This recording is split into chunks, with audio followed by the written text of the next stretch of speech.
Assalamualaikum warahmatullahi wabarakatuh. Perkenalkan, nama saya Lili Sania Santi dari kelas 12 TKJ 2. Saya ingin menjelaskan tentang bab 1, yaitu menganalisis perencanaan produksi massal. Pengertian perencanaan produksi massal. Produksi massal adalah suatu kegiatan untuk menciptakan, menghasilkan barang dan jasa, di mana barang dan jasa tersebut memiliki nilai guna untuk memenuhi kebutuhan oleh orang atau badan produsen. Ciri-ciri produksi massal: 1. Adanya standar yang lebih jelas dalam proses produksi.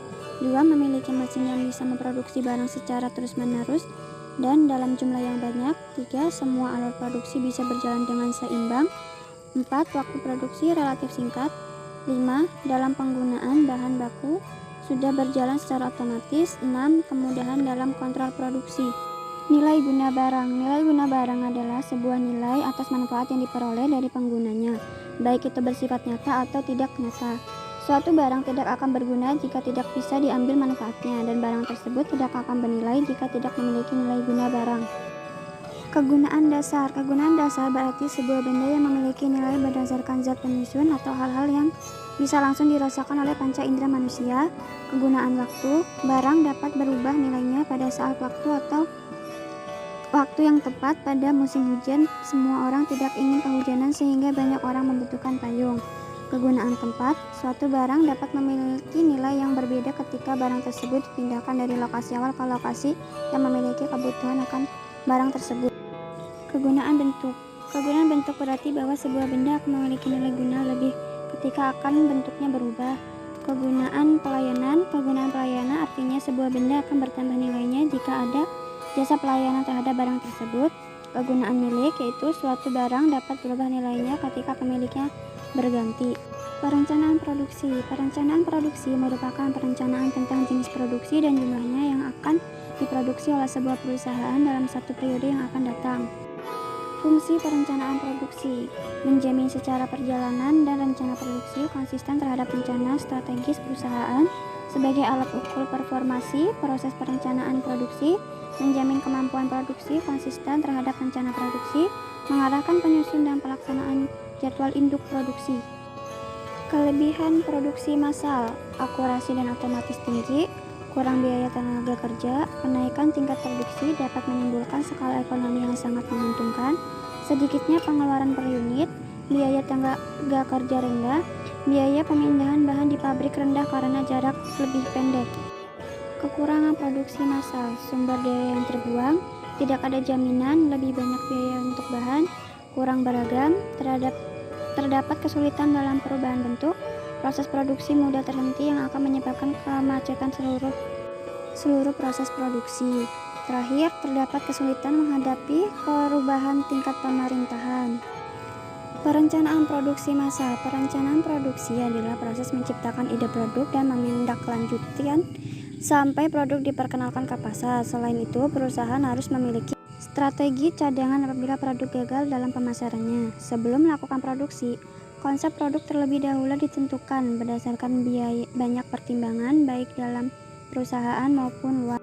Tahap perencanaan produksi. Yang pertama, ide pokok, seleksi ide pokok, desain awal, purwarupa, pengetesan, desain akhir, dan implementasi. Indikator keberhasilan produksi massal. Karakteristik berpikir pada tindakan kewirausahaan ada 5, yaitu: 1. Sangat bersemangat dalam melihat atau mencari peluang-peluang baru. 2. Mengejar peluang dengan disiplin yang ketat. 3. Mengejar peluang yang sangat baik dan menghindari mengejar peluang yang melelahkan diri sendiri dan organisasi. 4. Fokus pada pelaksanaan. 5. Mengikutsertakan energi setiap orang yang berbeda dalam jangkauan mereka. Ada 8 hal yang membuat usaha atau bisnis meraih kesuksesan atau keberhasilan, yaitu: 1. Peluang dasar yang baik. 2. Keunggulan persaingan. 3. Kualitas barang dan jasa. 4. Inovasi yang berproses. 5. Dasar budaya perusahaan. 6. Menghargai pelanggan dan pegawai. 7. Manajemen yang berkualitas. 8. Dukungan modal yang kuat. 5 dimensi spesifik yang berhubungan dengan laba. 1. Kualitas produk. 2. Biaya produk. 3. Waktu pengembangan produk. 4. Biaya pengembangan. 5. Kapabilitas pengembangan. Proses produksi. Proses produksi yaitu tahap-tahap yang dilalui dalam memproduksi barang dan jasa. Produksi yaitu pembuatan barang dengan mesin serta peralatan. Produksi dapat diartikan suatu proses mengubah bahan baku menjadi bahan atau menambah nilai suatu produk. Persiapan produk yaitu pembuatan sarana produksi atau sistem produksi itu sendiri. Proses persiapan produksi yaitu penjadwalan waktu, pemilihan peralatan, pengerjaan dengan peralatan, mobilisasi personil, pembelian material, dan pembagian pekerjaan. Macam-macam proses produksi. 1. Proses produksi pendek. 2. Proses produksi panjang. 3. Proses produksi kontinu. 4. Proses produksi berseling atau intermittent. Proses produksi. Perencanaan produksi adalah kegiatan praproduksi yang menentukan persyaratan manufaktur seperti tenaga kerja, material, mesin, dan proses-proses manufakturnya.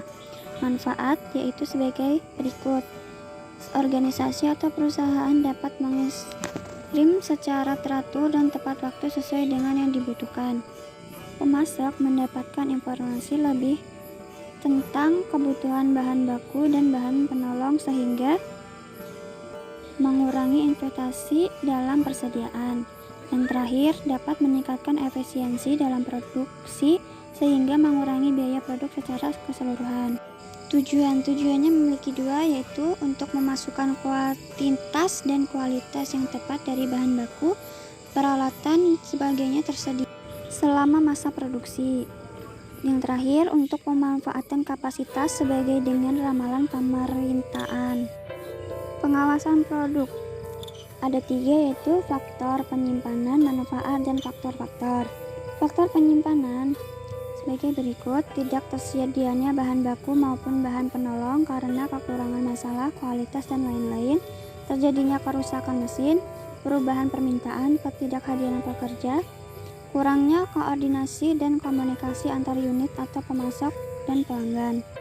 Manfaat terbagi menjadi 3, yaitu memastikan kelancaran semua aliran proses produksi, memastikan penghematan biaya produksi sehingga dapat meningkatkan laba perusahaan, mengendalikan sumber daya, dan mempertahankan standar kualitas melalui siklus hidup produksi. Faktor-faktor terbagi menjadi 3, yaitu sifat produksi, sifat operasi, dan ukuran operasi. Sekian dari materi yang saya jelaskan. Bila ada salah kata mohon dimaafkan. Wassalamualaikum warahmatullahi wabarakatuh.